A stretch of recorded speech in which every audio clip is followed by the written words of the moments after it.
Oui, bien sûr, nous nous trouvons en face d'une forme de mal radical avec ce qui s'est passé cette nuit. Et nous éprouvons face à cela, et les enfants, les adolescents que nous aurons dans nos classes lundi matin l'éprouvent sans doute aussi pour beaucoup, même si cela prend des formes très différentes de l'un à l'autre, une forme de terreur. Le mal radical provoque la terreur en nous, parce qu'il nous rappelle aussi que le mal est dans l'humain, et que l'humain n'est pas exempté de ce mal-là, et que peut-être, mais je dis peut-être parce qu'on ne peut dire que peut-être, il n'est pas seulement dans l'humain, il est aussi dans nous. Et il me semble que c'est là que la culture dont parlait Denis Kamm-Bouchner est absolument essentielle, dans la mesure où elle est ce qui va donner forme à ce chaos psychique dans lequel vivent un certain nombre d'enfants et d'adolescents. Je crois que être sujet de culture, pour reprendre l'expression qu'il a utilisée, c'est pas seulement effectivement avoir vécu dans un environnement porteur d'un certain nombre de connaissances, c'est avoir accédé à ce que moi je nomme dans mon travail la pensée symbolique. La pensée symbolique, c'est la capacité à manipuler psychiquement un certain nombre de choses en les mettant à distance de ses pulsions et de son corps primaire. Elle commence, cette pensée symbolique, quand l'enfant, le tout petit enfant, voit rouler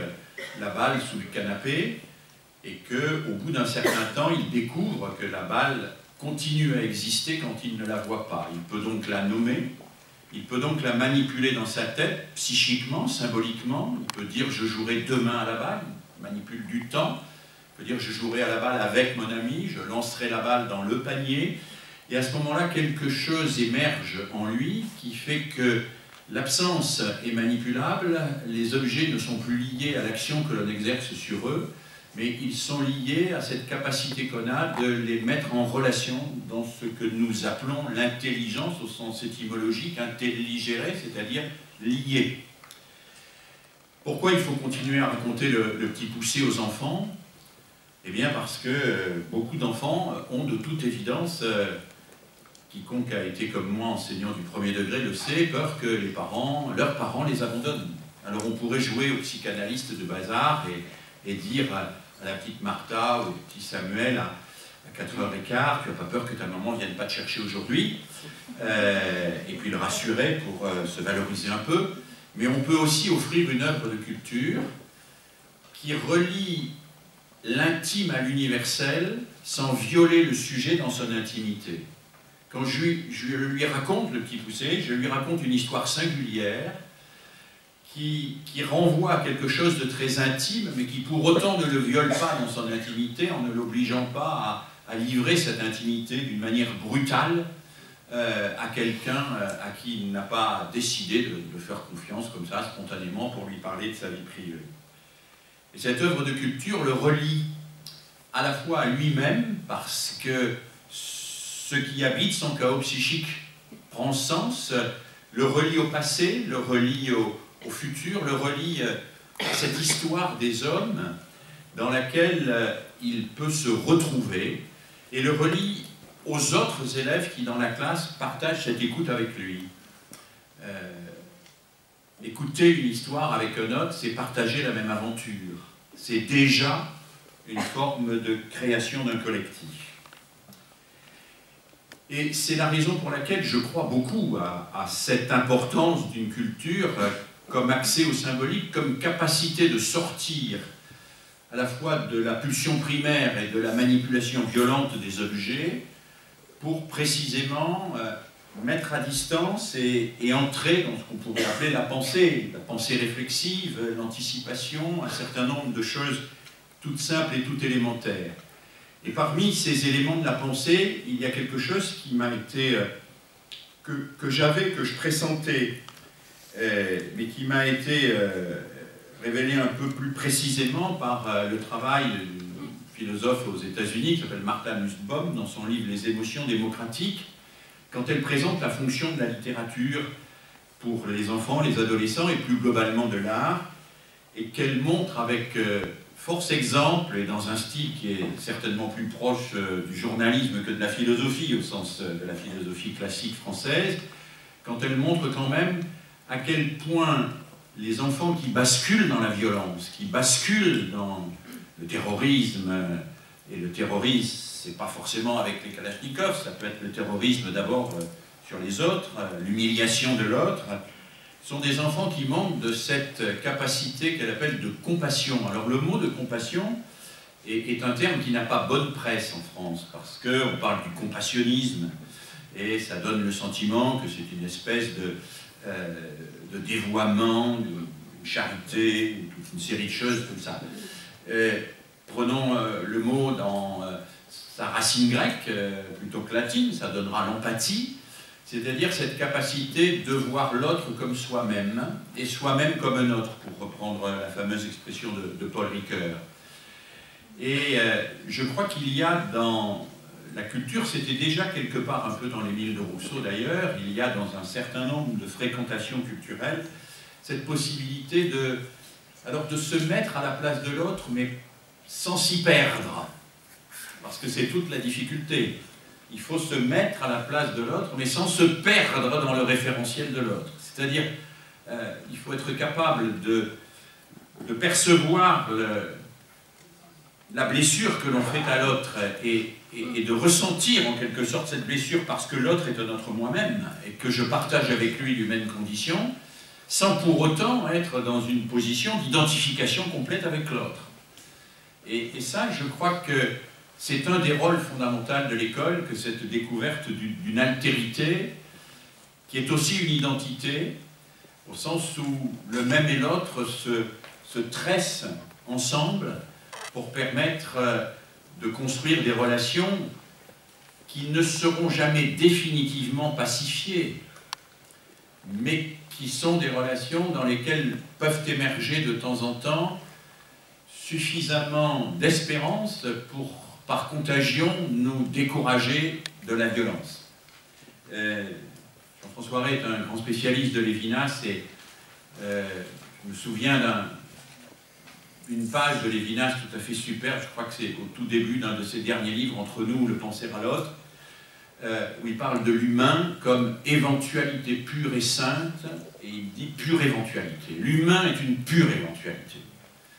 Et il renverse ainsi, en quelque sorte, la banalité traditionnelle qui fait de la violence l'exception. Il dit, dans le monde de la violence du... Alors, Jean-François me complétera parce que la citation ne me vient pas. Dans le monde de la violence, dans le monde du fermé sur soi, dans le monde de la lutte pour la vie, dans le monde de l'humain pure éventualité, éventualité pure, dès lors qu'on peut le faire un peu exister, cet humain-là, parce qu'il y a une rencontre de quelque chose, et que cette rencontre peut s'effectuer à travers la culture, qui est toujours une rencontre de l'autre et une rencontre de soi simultanément,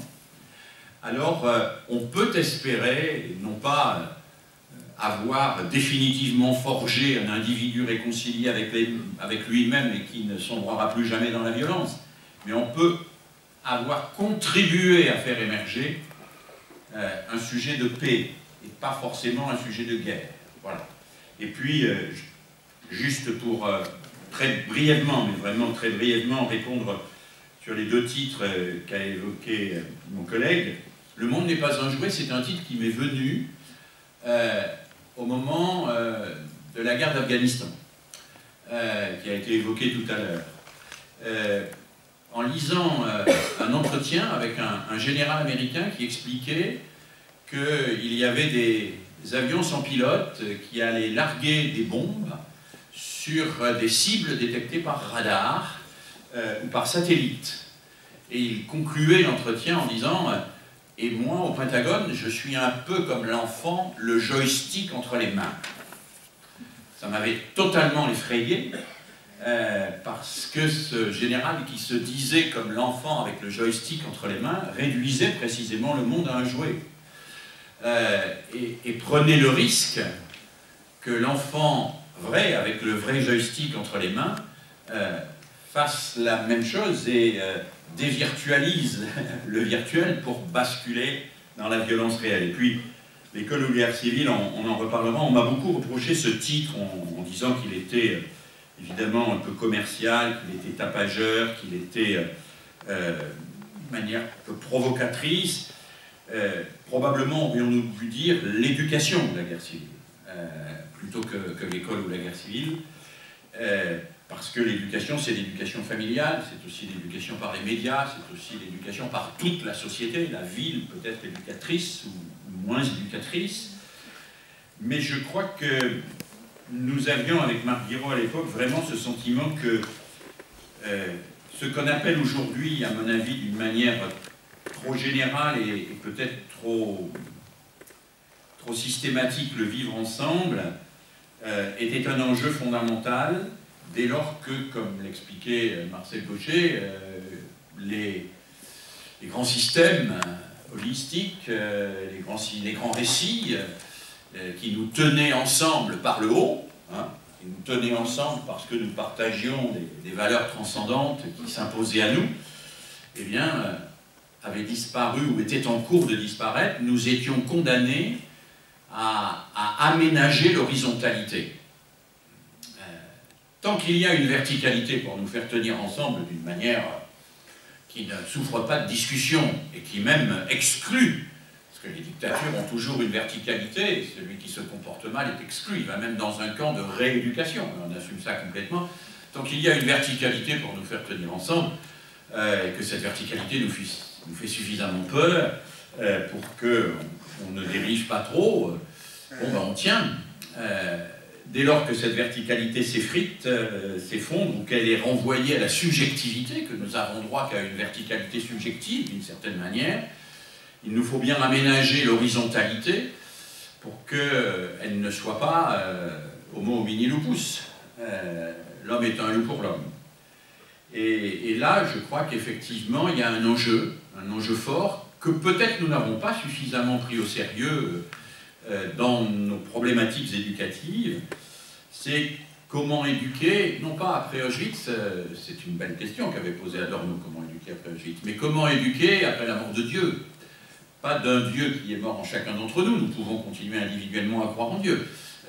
mais après la mort d'un Dieu qui avait légitimité à nous faire tous tenir ensemble et à nous instituer au sens... voilà. Alors aujourd'hui, j'utilise moins cette expression de vivre ensemble parce que je la trouve vraiment une sorte de bouteille à l'encre, et puis que j'estime, que je vois d'ailleurs, qu'on peut vivre ensemble lobotomisé sous la coupe d'un gourou charismatique, hein, où on peut vivre ensemble dans la juxtaposition des indifférences. Je me pose plutôt la question du faire ensemble, qui est la question que j'ai héritée de mon passage dans l'éducation populaire. Il me semble que ce qui construit le collectif, c'est pas simplement le fait de juxtaposer des individus qui vivent ensemble et à côté, mais des gens qui font ensemble. Voilà, c'est quelques réflexions, mais j'ai très mauvaise conscience, j'ai le sentiment d'être très superficiel sur des questions extrêmement importantes et qui mériteraient de longs développements. Oui.